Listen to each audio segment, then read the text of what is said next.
Governor സർക്കാർ പോര് രാജ്ഭവനും സെക്രട്ടേറിയറ്റും സർവകലാശാല സെനറ്റ് ഹാളും തെരുവ് യുദ്ധങ്ങളും എല്ലാം കടന്ന് ഒടുവിൽ പാഠപുസ്തകത്തിലും എത്തിയിരിക്കുകയാണ്. ഗവർണറുടെ അധികാരങ്ങൾ ഏത്, അതിൻ്റെ പരിധികൾ ഏത്, ഇതെല്ലാം ഉൾപ്പെടുത്തിയ പാഠപുസ്തകം പുറത്തിറക്കിയിരിക്കുകയാണ് സംസ്ഥാന വിദ്യാഭ്യാസ വകുപ്പ്. 10ാം ക്ലാസ് സാമൂഹിക ശാസ്ത്രത്തിലാണ് ഗവർണറുടെ അധികാരം എത്രത്തോളം എന്ന് പഠിക്കാനുള്ള പാഠഭാഗം. ഗവർണർ സംസ്ഥാനത്തിന്റെ നാമമാത്ര തലവനാണെന്നും യഥാർത്ഥ അധികാരം മുഖ്യമന്ത്രി തലവനായ മന്ത്രിസഭയ്ക്കാണെന്നും അടക്കം പാഠപുസ്തകത്തിൽ വിശദീകരിക്കുന്നു. ഈ പാഠഭാഗം വരാനിടയായ രാഷ്ട്രീയ പരിസരം നമുക്കറിയാം. ആദ്യം RDX ആപ്പിലേക്ക്. ജനാധിപത്യത്തിന്റെ മൂല്യങ്ങൾ പഠിക്കേണ്ടയിടം വിദ്യാലയമാണ്. അതിനാൽ തന്നെ ഗവർണറുടെ ഭരണഘടനാ അധികാരങ്ങളെക്കുറിച്ച് പാഠ്യപദ്ധതിയിൽ ഉൾപ്പെടുത്താനാണ് സർക്കാർ തീരുമാനം. രാജ്യത്ത് ഗവർണർമാരെ ഉപയോഗിച്ച് തിരഞ്ഞെടുക്കപ്പെട്ട സർക്കാരുകളെ അസ്ഥിരപ്പെടുത്താനുള്ള ശ്രമങ്ങൾ വർദ്ധിച്ചു വരുന്നതിനാലാണ് നടപടിയെന്നും വിദ്യാഭ്യാസ മന്ത്രി നേരത്തെ വ്യക്തമാക്കിയിരുന്നു. പിന്നാലെ SCERT വേണ്ട മാറ്റങ്ങൾ വരുത്തി പാഠപുസ്തകം പുറത്തിറക്കി. 10ാം ക്ലാസ് സാമൂഹ്യശാസ്ത്രം 2ാം ഭാഗത്തിൽ ജനാധിപത്യം ഒരു ഇന്ത്യൻ അനുഭവം എന്ന പാഠഭാഗത്തിലാണ് ഗവർണറുടെ അധികാര പരിധികൾ വിശദമായി വിവരിക്കുന്നത്. ഗവർണർ സംസ്ഥാനത്തിന്റെ നാമമാത്ര തലവനാണ്. യഥാർത്ഥ കാര്യനിർവഹണ അധികാരം മുഖ്യമന്ത്രി തലവനായ മന്ത്രിസഭയ്ക്കാണ്. ഗവർണർ അധികാരങ്ങൾ നിർവഹിക്കേണ്ടത് മന്ത്രിസഭയുടെ ഉപദേശപ്രകാരമാണെന്നും പുസ്തകത്തിൽ വ്യക്തമാക്കുന്നു. ഗവർണർ എന്നത് തെരഞ്ഞെടുക്കപ്പെട്ട ഒരു ഔദ്യോഗിക സ്ഥാനമല്ലെന്നും 1983 കേന്ദ്ര സർക്കാർ നിയോഗിച്ച സർക്കാരിയ കമ്മീഷൻ സജീവ രാഷ്ട്രീയക്കാരെ ഗവർണർമാരായി നിയമിക്കരുതെന്ന് ശുപാർശ ചെയ്തിട്ടുണ്ടെന്നും ഉൾപ്പെടെ വിശദമായിട്ടാണ് പാഠഭാഗം തയ്യാറാക്കിയിരിക്കുന്നത്. RDX app news Malayalam.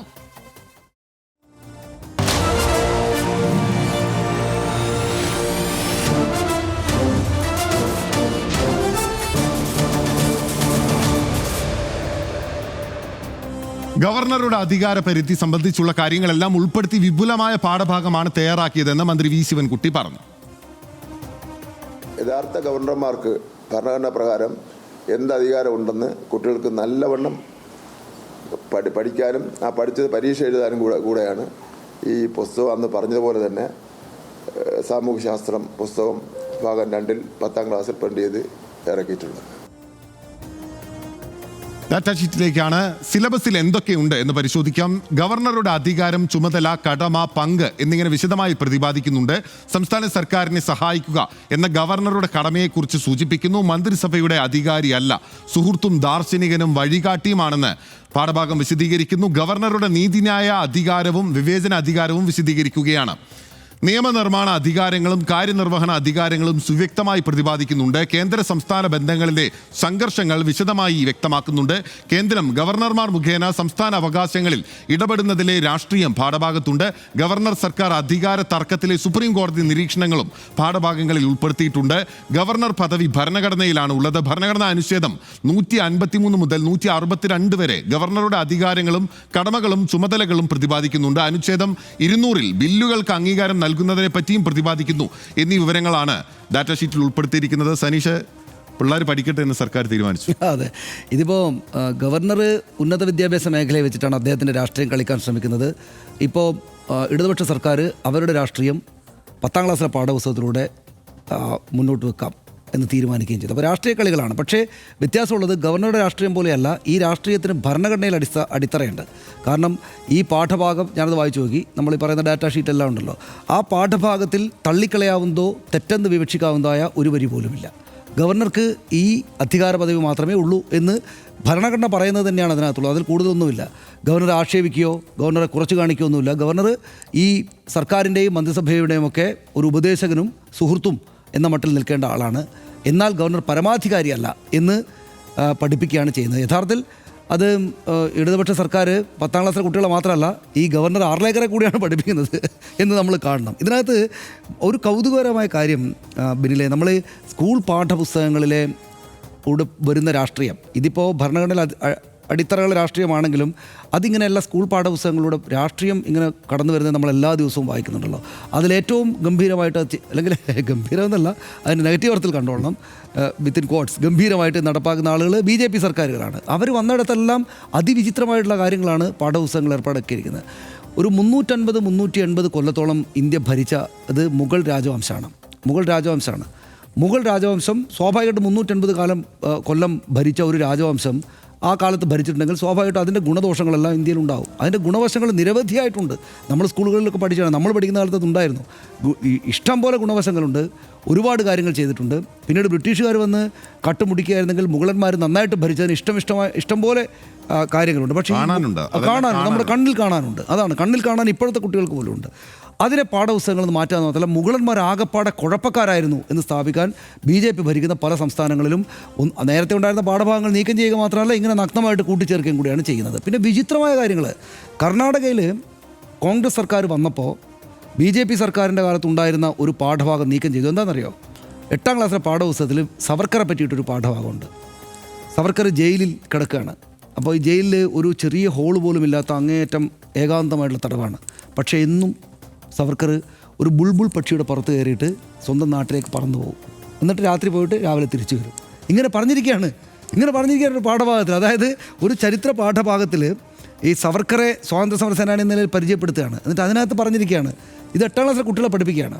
അപ്പോൾ കോൺഗ്രസ്സുകാർ വന്നപ്പോൾ ആദ്യം തന്നെ അത് ചുരണ്ടിയിട്ടെടുത്ത് കോൺഗ്രസ് സർക്കാർ വന്നപ്പോൾ എടുത്തിട്ട് ചവറ്റുകൊട്ടയിലിട്ടു. അപ്പോൾ അതിന് വലിയ വിവാദമായപ്പോൾ, പുറത്തേക്കൊക്കെ വലിയ ചർച്ചയായപ്പോൾ അവർ പറഞ്ഞൊരു ന്യായീകരണം, അത് കുറച്ച് സിംബോളിക്കായിട്ട് കവിതാത്മകമായിട്ട് ചരിത്രം പഠിപ്പിക്കുക, എന്നിട്ട് അതിനകത്തേക്ക് ഇമാതിരിയുള്ള കാര്യങ്ങൾ എടുത്തു വെച്ചുകൊണ്ടിരിക്കുന്ന വിചിത്രമായ സംഗതികളാണ്. അപ്പോൾ അതുകൊണ്ട് ഇടതുപക്ഷ സർക്കാരിന് 10ാം ക്ലാസ്സിലെ പാഠപുസ്തകത്തിൽ മാറ്റിയിട്ട് ഒരു കണ്ടംപററി ആയിട്ടുള്ള രാഷ്ട്രീയ തർക്കത്തിൻ്റെ തങ്ങളുടെ പോയിന്റിനെ എടുത്ത് വെക്കുന്നതിൽ BJPക്കോ കോൺഗ്രസിനോ തള്ളിക്കളയാൻ പറ്റില്ല, എതിർക്കാൻ പറ്റില്ല.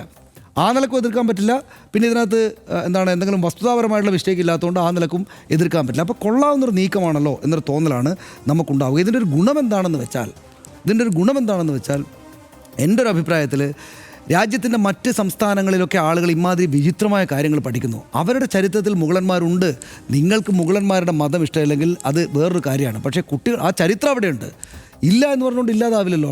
അവിടെ ഉണ്ട്. ഇപ്പം ബാബറി മസ്ജിദ് ഉണ്ടായിരുന്നു, പൊളിച്ച സംഭവം നടന്നിട്ടുണ്ട്, പൊളിച്ചതാണ്. ഇതെല്ലാം വസ്തുതാപരമായിട്ട് അവിടെ നിൽക്കവേ അത് പുസ്തകത്തിൽ മാറ്റിയതുകൊണ്ട് വരുന്ന കുട്ടികൾ പഠിക്കില്ല, അവർക്ക് ആ കാര്യത്തെക്കുറിച്ച് അറിവുണ്ടാവില്ല എന്നതല്ലാതെ ചരിത്രം മാറ്റി കളയാനൊന്നും പറ്റില്ലല്ലോ. അപ്പോൾ സ്വാഭാവികമായിട്ടും അവിടെ കുട്ടികൾക്ക് ഈ യഥാർത്ഥ ചരിത്രം നഷ്ടമാകുന്നു. ഇവിടെ യഥാർത്ഥ ചരിത്രം ആളുകൾക്കൊപ്പം പഠിക്കുകയും ചെയ്യാം. എന്നാൽ ഇതുപോലുള്ള തർക്കങ്ങളുണ്ടായാൽ നാളെ മറ്റൊരു തർക്കം ഗവർണർ മുന്നോട്ട് വെച്ചാൽ എന്താണ് അതിൻ്റെ ഗുണമെന്ന് വെച്ചാൽ, അതിൻ്റെ ഭരണഘടനാപരമായിട്ട് എന്താണ് ഉണ്ടാകുന്നത് എന്ന് വെച്ചാൽ അത് പഠിക്കാൻ വേണ്ടിയിട്ട് പാഠപുസ്തകത്തിലേക്ക് ചേർക്കാൻ ഈ സർക്കാർ തയ്യാറാകും. കാരണം ഈ രാഷ്ട്രീയം ഉന്നയിച്ചുകൊണ്ടുള്ള കളി ഗവർണറേക്കാൾ കൂടുതൽ ഗുണം ചെയ്യുന്നത് കേരളത്തിൽ CPMനാണ്, ഇടതുപക്ഷ സർക്കാരിനാണ്. അവരോട് പോരാടുകയാണ് എന്ന തോന്നലുണ്ടാവുകയാണ്. ഈ 10ാം ക്ലാസ് വഴി വരുന്ന പുതിയ ജനറേഷനെ കാര്യങ്ങൾ കൂടുതൽ പഠിപ്പിച്ച് മുന്നോട്ട് കൊണ്ടുവരാനുള്ള അവസരമാണ് കിട്ടുന്നത്, തടയാൻ പറ്റുകയില്ല. അതാണ്. അപ്പോൾ അതുകൊണ്ട് പൊതുവിൽ നന്നായി എന്നൊരു തോന്നലാണ് എനിക്കുള്ളത്. നമ്മൾ ഈ ഉദ്ദിഷ്ട കാര്യത്തിന് ഉപകാരസ്മരണ എന്നൊക്കെ പറഞ്ഞ് പത്രത്തിൽ കൊടുക്കുമല്ലോ ഓരോ കാര്യങ്ങൾ മധ്യസ്ഥത യാചിച്ച് കിട്ടുമ്പോൾ. അപ്പോൾ അതേപോലെ തന്നെ ശരിക്കും സർക്കാർ ഏറ്റവും കൂടുതൽ കടപ്പെട്ടിരിക്കുന്നത് ഗവർണറോടാണ്. യഥാർത്ഥത്തിൽ 10 കൊല്ലം സനീഷ് നേരത്തെ നമ്മൾ NSSന്റെ വിഷയം പറഞ്ഞപ്പോൾ 10 കൊല്ലം അധികാരത്തിലിരിക്കുന്ന ഒരു സർക്കാർ, ഒരു ഇടതുപക്ഷ സർക്കാർ സമരം ചെയ്യാനില്ല. ഇടതുപക്ഷം എന്ന് പറയുന്ന നിരന്തരമായ സമരങ്ങളിലൂടെ മുന്നോട്ട് പോകേണ്ടതാണ്. അപ്പോൾ ആ അർത്ഥത്തിൽ നിരന്തരമായി സമരം ചെയ്യാനുള്ള അവസരം ഉണ്ടാക്കി കൊടുത്തിരുന്നത് പ്രത്യേകിച്ച് SFI DYFI എല്ലാം ഇവിടെ ആകെ സമരം ചെയ്യുന്നത് ഗവർണർക്കെതിരെയല്ലേ. ആ വിഷയമില്ലെങ്കിൽ ഈ സംഘടനയുടെ സമരം ഉറപ്പായിട്ടും അത് പ്രധാനപ്പെട്ട 2-3 ജനറേഷൻ SFI ലീഡർഷിപ്പ് തണുത്ത ഭരണാനുകാലികളായിട്ടുള്ള ആളുകളെ മാറിയാണ് ഇവർക്ക് സമരം ചെയ്യാൻ പറ്റി.